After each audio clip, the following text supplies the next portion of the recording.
안녕하십니까 여러분.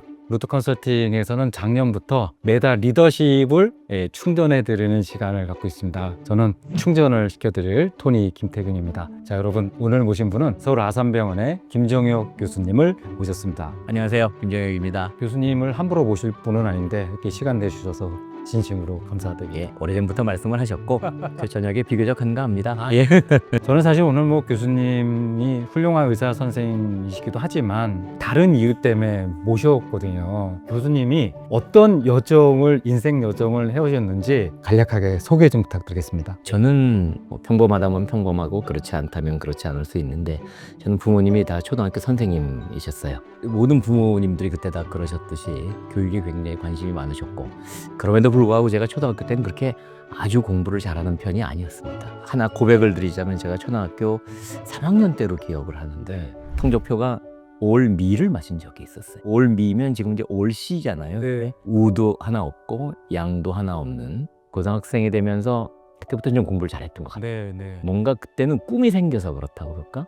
근데 중학교 때까지는 그냥 공부해야 되는 거니까 라고 생각을 했다가 고등학교 학생이 되면서는 의사가 돼서 좋은 일을 좀 해야 되겠다라는 나름의 그런 꿈이 생기면서 이제 정말 열심히 공부했던 것 같고 저는 좋은 의사가 되는 게 꿈이었고 좋은 의학자가 되는 게 이제 꿈이었기 때문에 처음에는 교수가 되자마자 열심히 연구도 좀 해보려고 애를 썼었어요. 그러다가 이제 미국에 한 1년 가서 미국의 국립보건원, 국립암연구소에 가서 이제 연구 활동을 좀 했었는데 그때 미국의 그 국립암연구소의 여러 가지 시스템을 보고 내가 임상 연구가 아닌 이 실험실에서 연구하는 거로는 내 능력이 어느 정도 한계가 있겠구나. 그래서 미국에서 돌아오고 나서는 오히려 실험실 연구는 접고 오히려 더 좋은 의사, 좋은 임상 의사가 되는데 더 집중했던 것 같아요. 그렇게. 그래서 가장 수술 많이 하는 의사 범주에 들었고 이제 그러다가 제가 2010년에 몸이 한번 아팠습니다. 손톱에 검은 점이 하나 있었는데 그게 야금야금 별로 그렇게 커지지 않더니 어느 순간 까맣게 이렇게 커져서 이제 피부과에 가서 이렇게 상의를 드렸더니 그게 악성 흑색종이라는 게 그래도 다행히 아주 초기인 것 같다고 했지만 우리 그 치료해 주신 선생님이 알 수 없으니 좀 적극적으로 치료를 하자. 오른쪽 엄지손가락이었는데 제가 외과 의사인데 오른쪽 엄지손가락을 잘라야 될 수도 있겠다라는 말까지 하실 정도로 그렇지만 이제 외과 의사가 오른쪽 엄지손가락을 하나 자를 수는 없으니 변형적인 방법으로 손톱을 제거하고 제가 지금도 여기 손가락에 골무를 하고 다니다마는 수술을 받고 조직 검사를 해보니까 생각보다 조금 더 안 좋았어요. 그래서 그때 주치의 선생님이 제가 5년 생존율이 얼마나 되겠습니까? 하고 이제 병실에 누워서 여쭤보니까 한 55%는 됩니다. 그러셔서 사실은 5년 생존율 55%면은 이제 저도 암 환자를 보는 부인과 의사지만 생존 기간이 한 3, 4년 그렇게 나올 수밖에 없거든요. 그래서 이제 그때 과연 내가 혹시나 짧게 생을 마감하게 되면 무엇으로 기억될까 하는 그때가 40대 후반이었으니까 이제 그때 이후로 인문학 공부도 좀 해야 되겠다. 그래서 내 삶을 한번 돌아보게 되는 지금 하는 행동이 내가 어떤 영향을 앞으로 미치겠구나. 그리고 사람들이 나를 어떻게 기억하겠구나 하는 그런 생각을 많이 하게 됐어요.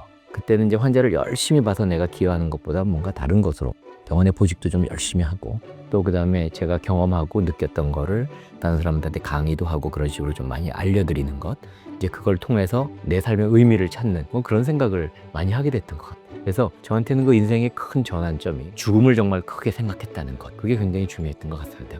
오늘 이제 주제가 결과예측 사고인데 말이 좀 거창하지 말과 행동을 하기 전에 생각하는 힘을 갖자라는 건데 근데 힘이라는 것이 갑자기 생기지 않지 않습니까 교수님? 이 안에 생각하는 힘이 있으려면 뭐가 들어와야 되잖아요. 책도 봐야 되고 누구의 얘기도 좀 들어야 되고 그러면서 내가 어떤 선택하는 힘이 생기는 것 같습니다. 근데 과학자이시면서도 그렇게 다양한 분야의 소양을 가지시면서 생각하는 힘을 가지신다는 것이 사실 놀라웠고요.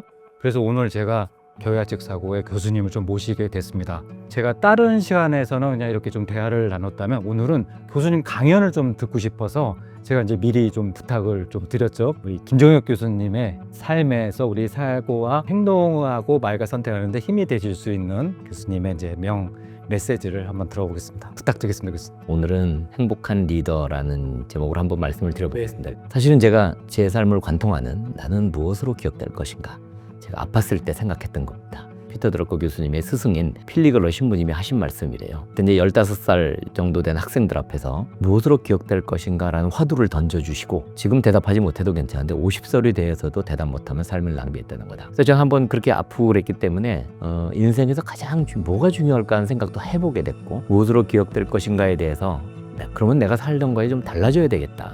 그때만 해도 열심히 환자 보고 그냥 그게 다인 거로만 생각했었고 바쁘니까 정말로 바쁘게 생각보다는 행동이 먼저 가는 그런 삶을 살았다고 한다면 이제 좀 달라져야 되겠다. 제일 중요한 건 사실은 책을 많이 읽게 됐다는 겁니다. 그 이후로. 이제 그러면서 제 자신을 돌아보고 그다음에 그 책에 나와 있는 것 중에서 몇 가지 좋은 문장, 제가 달라질 수 있는 그런 어떤 문장을 찾아내는 이제 그리고 그거를 다른 사람하고 같이 공유할 수 있는 그런 시간이 굉장히 좋았어요. 제가 많이 강의에서 많이 했던 책 중에 하나가 그 일본 항공 1등석 스튜어디스가 썼다는 퍼스트 클래스 승객은 펜을 빌리지 않는다. 사실 퍼스트 클래스가 성공한 사람들이 가장 많이 모여있는 공간이라고 합니다. 그렇겠네요. 네. 근데 그 승객들은 어떤 행동을 하는 것일까? 가만히 보니까 일단은 늘 메모하는 습관, 펜을 빌리지 않는다는 거는 자기 펜이 있다는 거죠. 꽤 괜찮은.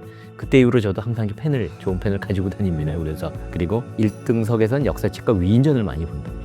비즈니스석에서는 경제지를 많이 보고 1등석 승객은 이미 경제지는 다 집에서 보고 오거나 브리핑을 다 받았기 때문에 주로 역사책이나 두꺼운 위인전 같은 걸 본다고.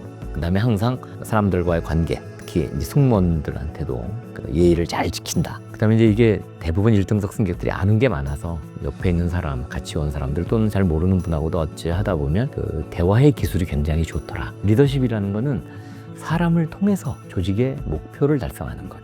혼자 뭘 하는 것이 아니라 그래서 이것이 곧 경영이죠. 경영은 곧 리더십이고 그래서 제가 썼던 책 중에서 병원 사람들을 위한 행복한 경영 이야기에서도 이제 이런 글을 썼어요. 경영 뜻 다양하지만 결국 사람을 통해서 목표를 리더십하고 같은 말이죠. 그러니까 경영이라는 거는 내 삶을 경영하는 것도 경영이고 회사를 경영하는 것, 가정을 경영하는 것, 뭐 이제 정치인들 같은 국가를 경영하는 것 그런 게 다 들어가게 되겠죠. 그리고 함께 일하는 사람들을 발전시키는 것. 가장으로서는 우리 자녀 교육을 잘 해야 되는 것이고 회사 사장이라면 직원들이 발전하게끔 하는 것.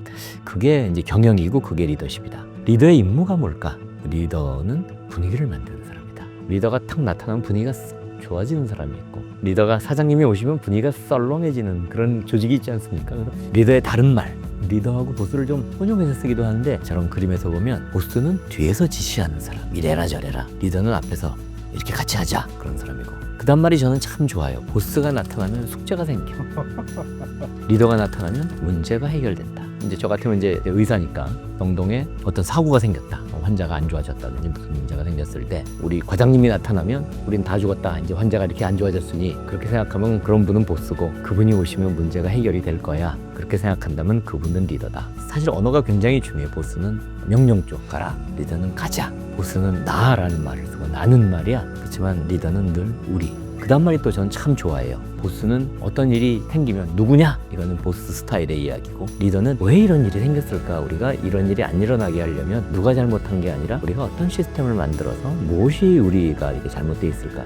이런 걸 생각하는 사람이 리더다. 이제 세 번째 말이 참 좋습니다. 그래서 저도 항상 그런 그 생각을 같이 그 동료들하고도 나누려고 했었죠. 제가 교수 때 부교수들한테 강의하는 게 있는데 그때 연세대 철학과 김영철 교수님을 모셨어요. 저는 굉장히 많이 큰 가르침을 받았었거든요. 그중에 칭찬의 세 법칙 그렇게 딱 말씀을 하시더라고요. 칭찬은 어떤 칭찬할 일이 생기면 즉각적으로 해야 된다. 그리고 모든 사람이 보는 앞에서 조용히 불러서 칭찬할 게 아니라 뭐 사람들이 많은 데서 이번에 우리 김 대리가 뭐 훌륭한 일을 했다. 그 다음에 세 번째는 구체적으로 고유명사 숫자를 넣어서 김 대리는 늘 잘하잖아 일을. 이게 아니고 그거는 편애가 되는 거고 왜 칭찬하는지 지난번 그 사업건에서 성과를 20%나 더 늘렸어 뭐 이런 식으로 고유명사 숫자를 넣어서 클리어하게 칭찬을 하는 게 칭찬의 세 법칙. 즉각해야 되고 많은 사람 앞에서 분명하게. 그럼 이제 야단을 칠 때 뭐가 잘못돼서 야단을 칠 때도 또 세 가지 법칙. 야단을 칠 일이 딱 생기면 화가 일단 탁 나더라도 관찰 후에 생각 후에 야단을 쳐야 된다.